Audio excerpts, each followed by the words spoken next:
Tinimok ni Senator Bam Aquino ang Department of Education at iba pang ahensyang kasama sa classroom construction na pabilisin ang pagpapatupad ng mga proyekto upang maabot ang target na makapagpatayo ng 25,000 na bagong classroom bago matapos ang 2026. Sa pagdinig ng Senate Committee on Basic Education nitong Huwebes, July 23, sinabi ni Aquino na kailangang maisakatuparan ang paggamit sa 67 bilyong pondo na inilaan sa 2026 national budget upang mabawasan ang kakulangan sa mga silid-aralan sa bansa na tinatayang nasa 166,000 na. Ang tunay na sukatan ng tagumpay ay hindi kung magkano ang nailaan. Ang tunay na sukatan ay kung gaano karaming silid-aralan ang naitayo at gaano kabilis ito na pakinabangan ng ating mga estudyante. Dahil kada araw na naantala ang pagpapatayo ng classroom, may batang patuloy na nagsisiksikan sa silid-aralan.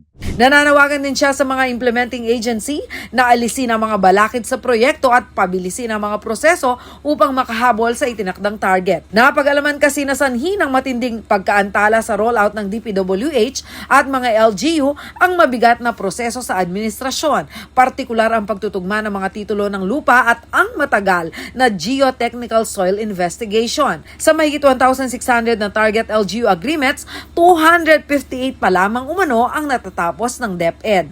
Kung may kailangang alisin na mga problema at bottleneck, alisin po natin. At kung may kailangang pabilisin na proseso, pabilisin po natin.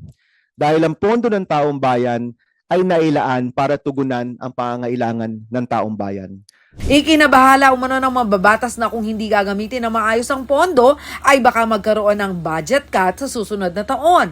Nadiskubre din umano ng Senate Committee on Basic Education na 18 sa 103 na classrooms na itinayo noong 2013 hanggang 2015 ang tuluyan ng kinondena at idineklarang delikado kahit 4 hanggang 5 taon pa lamang nagagawa. Malayo raw ito sa mandatory 15-year structural warranty. Kapag hindi ho natin naipakita na kaya nating gamitin ng maayos at mabilis ang pondong nakalaan para sa classroom, kami po ay natatakot na baka mabawasan ang pondo para po sa susunod na taon. Ayon pa sa Senador, bawat pagkaantala sa pagtatayo ng mga silid-aralan ay nagdudulot ng pagsisiksikan sa klase at nagpapatuloy sa pagpapatupad ng shifting schedules na nagpapahirap sa mga guro at estudyante. Habulin natin ang target, mag-double time tayo. Ang laban po natin ay hindi lamang para magtayo ng gusali.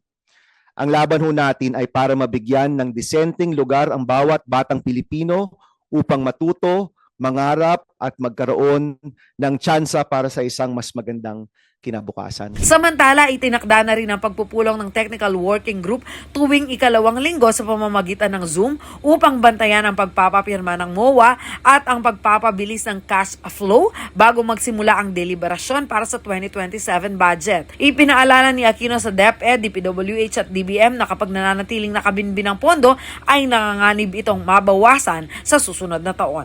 Ako si Jana Lumbang Parungaw para sa Balitang Balita.